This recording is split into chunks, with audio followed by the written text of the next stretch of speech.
तो परमात्मा कहा करते थे कि भाई ये गुरु जो हैं ये नीम हकीम हैं, तुम्हारे गुरु पूरे नहीं हैं, और पूरे गुरु बिना बात बने को नहीं। अब ये बात परमात्मा की धीरे धीरे काफी चर्चा का विषय बन गया। एक गुजरात के अंदर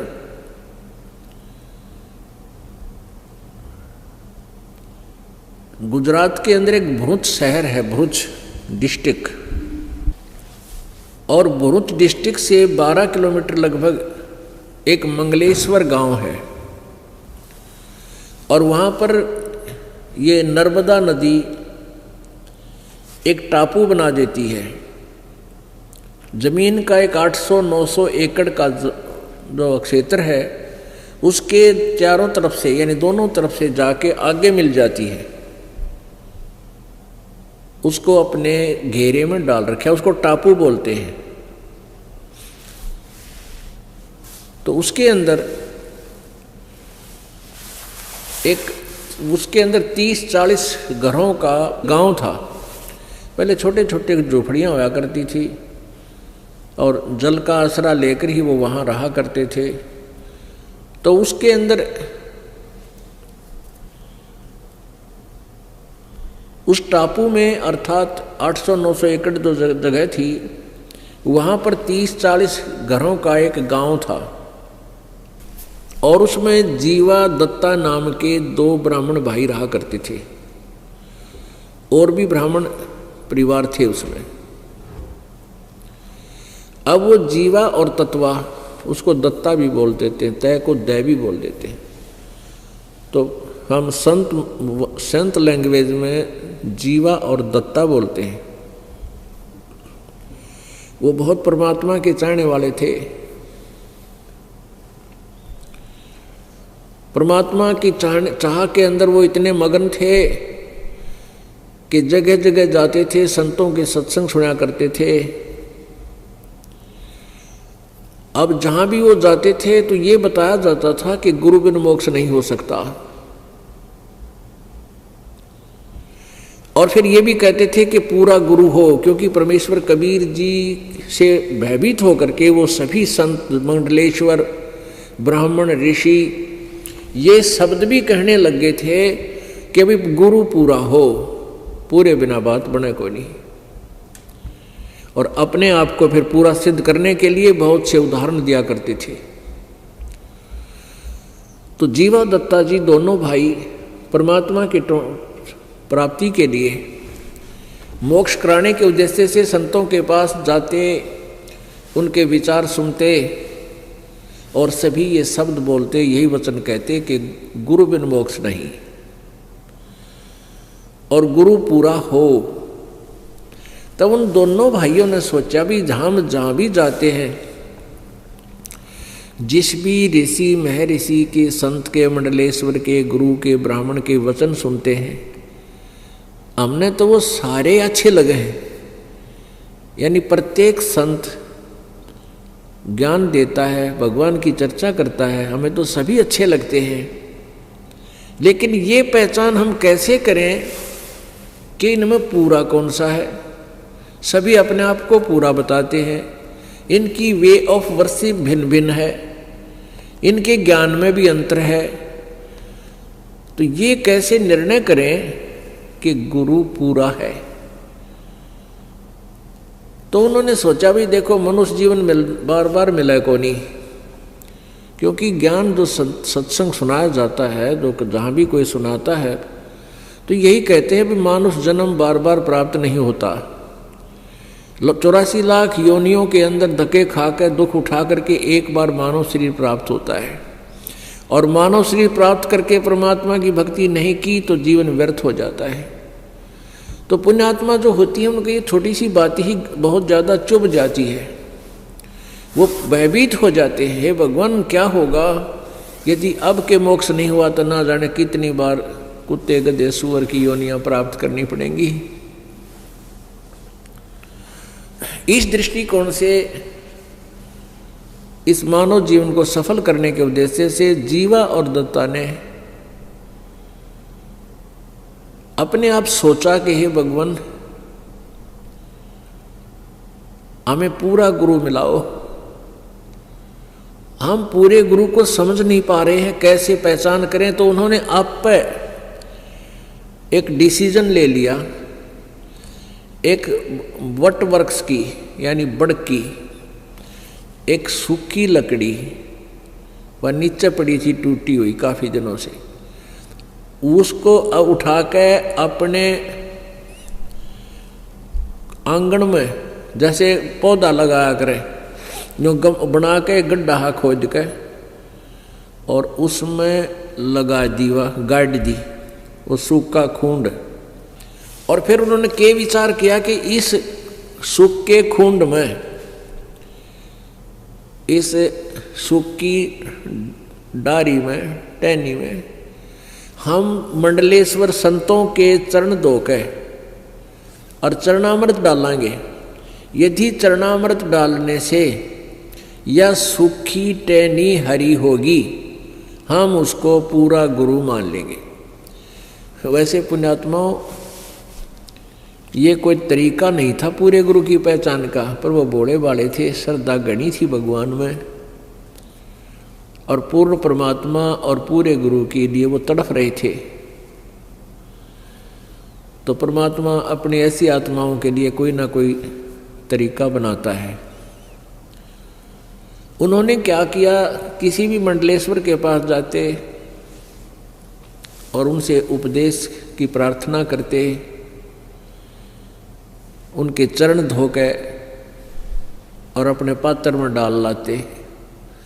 अब चरणामृत तो कोई भी दे देता है गुरु संत, आके उसमें डालते हैं। कई को अपने घर पर भी बुला देते, कोई आसपास जा रहा होता, वहाँ पहले उनके चरण धोते, आहार कराते और उस लकड़ी में पानी डालते, कुछ नहीं हुआ। ऐसे कई वर्ष बीत गए। अब उन दोनों भाइयों ने प्रार्थना की रोकर एक परमात्मा, हे मालिक,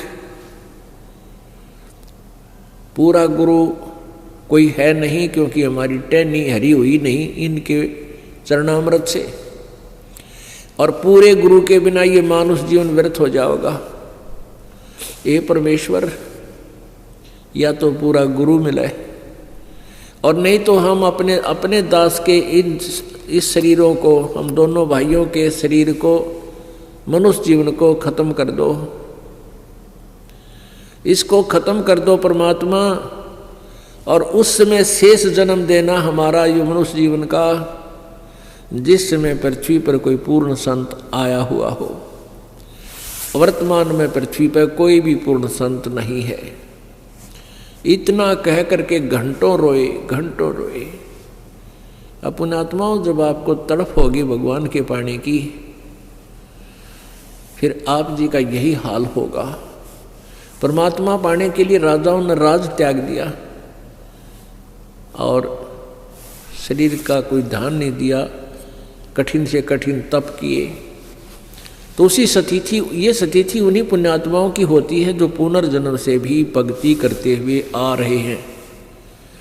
कहते हैं, संतों से साधा से ती मस्करी और चोरा नाल खुशहाल, ये तो मल अखाड़ा जीतेंगे युगन युगन के माल। ये जो निकम्मी आत्मा है वो संतों के साथ बदमाशी करते हैं, मजाक करते हैं, उनको तंग करते हैं, और उन चोरा नाल खुशहाल जो नकली संत हैं, बकवाद करते फिरे हैं, उन तरह जी रहे, उनके साथ प्रसन्न रहते हैं और कहते हैं मल अखाड़ा जीतेंगे ये युगन युगन के माल। माल मीन रेसलर, पहलवान। पहलवान वही होता है जो पहले एक्सरसाइज करता है, प्रैक्टिस कर रहा होता है। तो आप कई जन्मों से ये रिहर्सल करते आ रहे हो, आप कई जन्मों से भगवान के अखाड़े के माल हो, पहलवान हो। तो ऐसे ही वो जीवा और दत्ता भी वो युगन युगन के माल थे। उन्हीं में ये प्रेरणा होती है परमात्मा के पाने की। जैसे मीराबाई युगन युगन की माल थी, ना समाज देखा केवल भगवान देखा, चाहे कुछ भी हो, मारो चाहे छोड़ो। तो ये माल होते, ये पहलवान थे मालिक के पाड़े के और सफल हुए। ऐसे ही जीवा दत्ता वो युगन युगन के युगा युगा से वो पहलवानी यानी भक्ति करते हुए आ रहे थे, और उस भक्ति ने फिर अंगड़ाई ली पिछली पुण्य ने, और बहुत तड़पते 6 महीने तक लगभग फिर रोते रहे, ए भगवान या तो ये शरीर छूट जा या कोई संत मिलाओ मालिक। एक दिन क्या हुआ, परमेश्वर कहते हैं 100 छलछीदर मैं करूं अपने जन के काज, गोता मारूं स्वर्ग में जा बैठूं पाताल, कहे कबीर ढूंढता फिरूं अपने हीरे माणिक लाल। वो लाल ने को ढूंढने के लिए मालिक वहाँ पहुँच गए। दोपहर के समय उनकी उस झोपड़ियों में यानी उसकी गली में चले जा रहे हैं। अब जीवा बाहर आया, जीवा ने देखा कि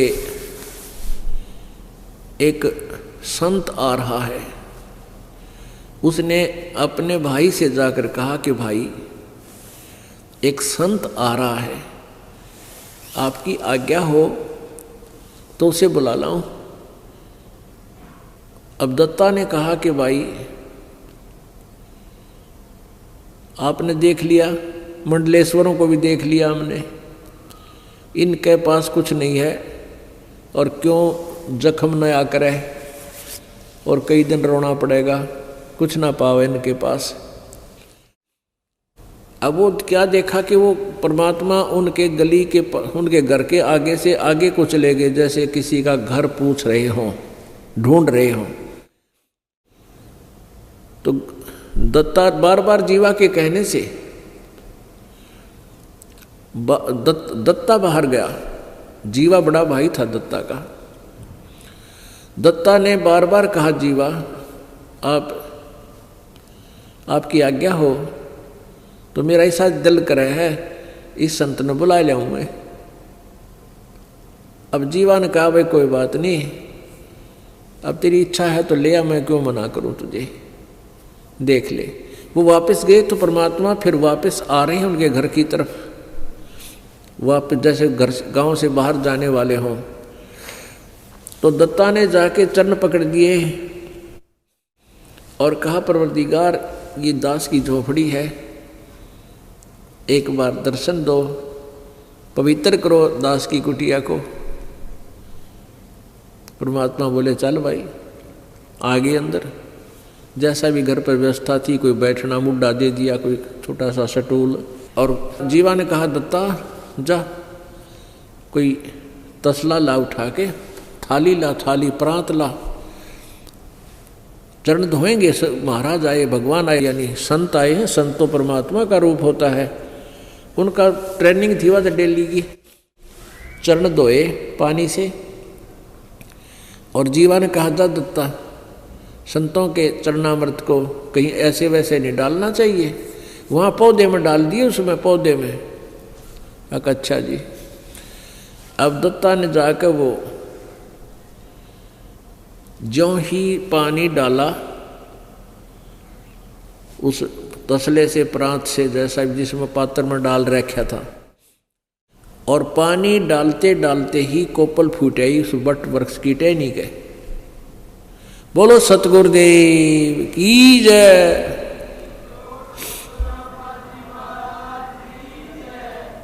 अब दत्ता ने आवाज लगाई, जीवा दौड़ के आना, जीवा जल्दी आ। जीवा गया। क्या देख भगवान आगे, आज जिसकी चाह थी वो मिल गया हमारे को। अब देखे थोड़ी देर में पूरी कोपल फूट गई, हुए इतने लंबे लंबे पत्ते हो गए, सूखी टहनी गए।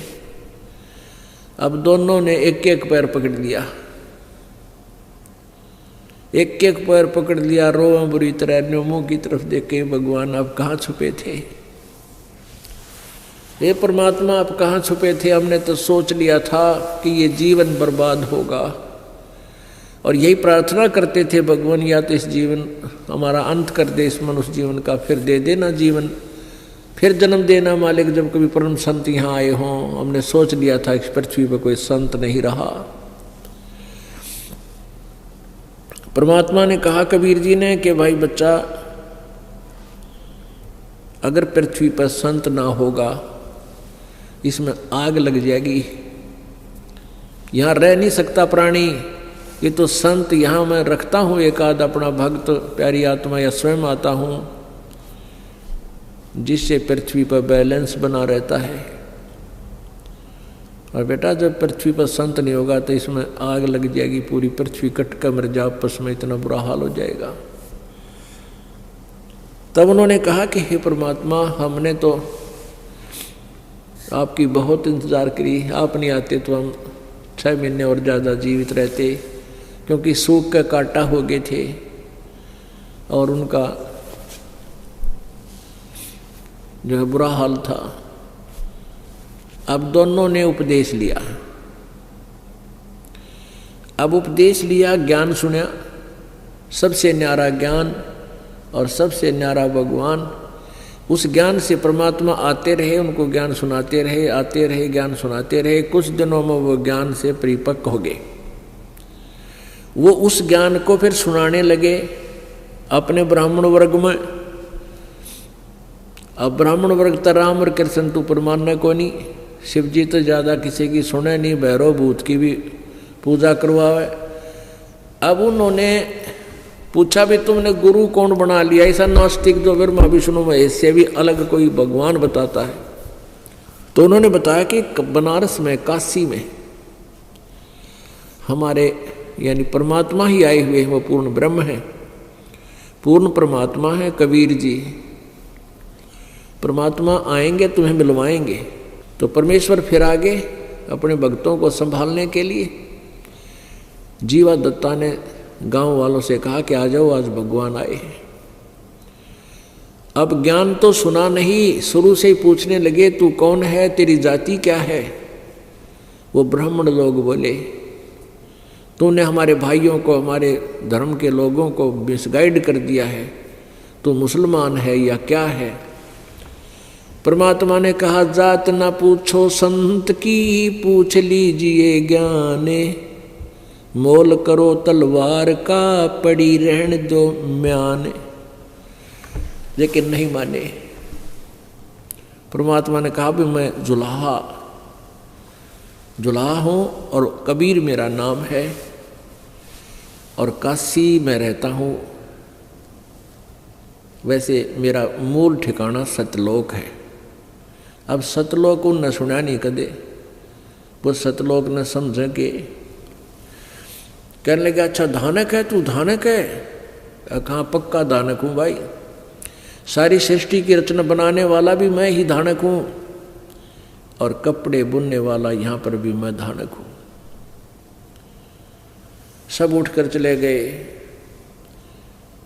फिर उनका एक मीटिंग हुई, पंचायत हुई। कहने लगे भाई जीवा दत्ता को जाति से डाल दो, ये तो धानक का चेला बन गया, इसने तो हमारे जाति का नाश कर दिया, एक शूद्र का चेला बन गया, हम कहाँ मुंह दिखाएंगे। उनने कर दिया फैसला, सुना दिया फरमान कि जीवा और दत्ता का आपस में भाईचारा बंद, ओका पानी बंद और कोई नहीं बात करे इनकी। इन तय सब जगह चिट्ठी लिख कर भेज दी। अब दोनों बहुत दुखी हो गए, लेकिन ज्ञान ऐसा है परमात्मा का, सारा संसार रुष्ट हो जावे, ये मार्ग नहीं छूट सकता। फिर वो माल थे, मीराबाई की तरह युगन युगन के माल थे, पहलवान थे, और माल वही हो जो सबने ढा दे। तो उनको कोई यूँ तो हुई कि ये होता गया गलत, फिर कोई बात ना, परमात्मा चाहिए, हमने वो मिल गया। फिर क्या हुआ कि जीवा के लड़का था और दत्ता के लड़की, दोनों विवाह योग्य हुए। अब कोई ब्राह्मण हाथ टेकन दे नहीं, बालका का ब्याह क्यों करें। परमात्मा आए, चिंता व्यक्त की कि प्रभु ऐसे ऐसे समस्या आ गई हमारे सामने। वैसे तो आपके दास समर्पित हैं, आपके बच्चे भी ज्ञान को समझ चुके हैं, ऐसी तो कोई बात ही नहीं है। हमारे बिना ब्याह रह जाएंगे तो भी कोई दिक्कत नहीं हमने। आपके ज्ञान से हमें प्राप्त ज्ञान हो गया, पता लग गया कि 1 लाख पूत 1.25 लाख नाती, उस रावण काज दीवान बाती। इस वंश चला के देख ले, 1 लाख बेटे थे रावण काज को, दीवा लावणिया भी कोई ना, वंश शेष रहा नहीं। या तो सब ने जाना है, लेकिन इन लोगों ने हमारे साथ बुरा कर दिया। इन ब्राह्मणों ने हमारी हुक्का पानी बंद, भाईचारे से हम अलग कर दिए। हमारे बच्चों के रिश्ते भी ये नहीं लेते, ना करते। परमात्मा बोले तुम एक काम करो, जगह जगह जाकर कह दो भाई या तो हमारे बच्चों का ब्याह होने दो, और नहीं होने देते हो तो हम इन दोनों बच्चों की शादी कराएंगे आपस में। जीवा का लड़का, दत्ता की लड़की, इन दोनों का ब्याह आपस में करेंगे हम, और क्या करें। अब उन्होंने ऐसा ही एक प्रोपगंडा फैला दिया। अब ब्राह्मणा की फिर पंचायत हुई, भाई जमानास हो गया, बाण भाई का ब्याह होगा कि तुम मुँह दिखावांगे। उनकी पंचायत होगी। कहने लगे, अब के विचार किया कि भाई लड़का लड़की का के दोष है, गलती तो उन दोनों ने कम्या की है, तो हम ये तो अलाउड कर दो भाई लड़की और लड़कियां की ब्याह अन्य स्थान पर हो सकता है। तो उन्होंने कहा कि ऐसे नहीं भाई, फिर तो कोई ब्याह ना करे। उनका तुम नो करो, लड़के और लड़की ने गोद ले लो और फिर हम ब्याह करेंगे। तो वो आए सारे इकट्ठे हो गए कि खबरदार जो तुमने आपस में ऐसा दीन भ्रष्ट किया तो, और ये लड़के लड़की तो हमारे हैं, ये लड़का लड़की हमें दो, हम इनको गोद लेते हैं, हम शादी करेंगे इनकी कितना करें ढंग से, तुमने इससे कोई लेना देना नहीं। वो बोले ठीक से ले जाओ तेरे लड़का लड़की ने। वह समस्या भी हल कर दी, ब्याह वाली भी परमात्मा ने। उन आप पे ब्याह कराया, दोनों बच्चों का वह सर दर्द भी हटा दिया, ब्याह का खर्चा भी ना होया। तो फिर थोड़े दिन वो सीधे हो गए, ज्ञान समझ मान ला गया धीरे धीरे, क्योंकि वो बच्चे जहाँ गए उन्होंने भी ज्ञान समझाया। फिर वो सारा काम सेट हो गया, बच्चे भी उनको दे दिए और परमात्मा की भक्ति भी उस नगरी में तकरीबन करने लगे। अब जो वो सूखे टहनी बट के वृक्ष में जरनामृत डाला था टहनी में, वो एक पेड़ बन गया पूरा, और वो पेड़ आज भी विद्यमान है। 600 वर्ष हो गए उसने, वो पेड़ आज भी विद्यमान है। और वहाँ पर कबीर पंथ के ये परंपरागत महंतों का वहाँ एक आश्रम बना हुआ है, जो इन यादगारों को संभाले हुए हैं।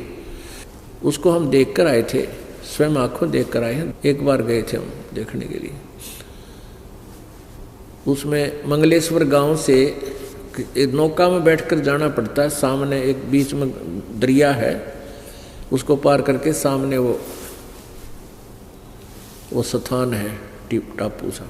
तो वो बता रहे थे कि पहले ये वट वृक्ष इस पूरे क्षेत्र में फैला हुआ था।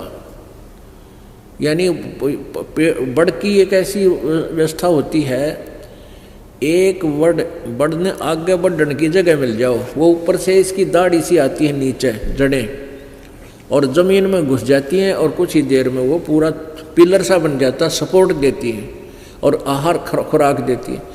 फिर आगे टहनी चली जाती है, यानी बहुत दूर तक जा सकता है। लेकिन अब उसको काट पीट कर दोबारा वहाँ खेती करने लगे, और वो थोड़ी सीमा में रह रहा है 2 एकड़ ज़मीन में। मतलब वो लगभग टोटल तो 4 एकड़ में गया है, यानी 2 एकड़ ऐसे बढ़ रहा है, सेंटर से 2 एकड़ 2 एकड़, तो ऐसे 4-5 एकड़ में अब भी वो विद्यमान है, शेष बचा हुआ। बड़ी बड़ी दाढ़ी उसका नीचे गड़ी हुई, बड़े बड़े पेड़ हो गए ऐसे ऐसे। तो वहाँ वो महंत हैं, उनसे भी पूछा, वहाँ के गांव नगर वालों से भी पूछा, तो उन्होंने यही बताया कि ये कबीर परमात्मा जी या जीवा दत्ता नाम के 2 भाई ब्राह्मण भाई रहते थे, उनको ज्ञान दिया था। उन्होंने एक शर्त रखी थी, उस कारण से ये वह सूखे वृक्ष की टहनी ये पेड़ रूप धारण करगी। आज भी वे प्रमाण वहाँ विद्यमान है। पुण्यात्माओं,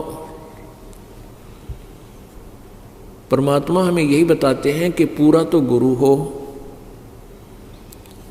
और फिर सत्संग अवश्य अटेंड करे, उस संत के फिर चरणों से दूर ना हो। परमात्मा पाने के कुछ फार्मूले बताए हैं। द्वार धनी के पड़ा रहे, धक्के धनी के खावे, 100 काल झकझोल ही पर द्वार छोड़ ना जावे। ये दूसरा फार्मूला। एक तो है कि पूरे गुरु हों, फिर गुरु जी की शरण में आने के बाद छोटे मोटी आपत्ति यदि आ भी जावे, परमात्मा के द्वार से दूर नहीं हुए। द्वार धनी के पड़ा रहे और धक्के धनी के खावे, 100 काल झकझोल ही द्वार छोड़ दी जावे।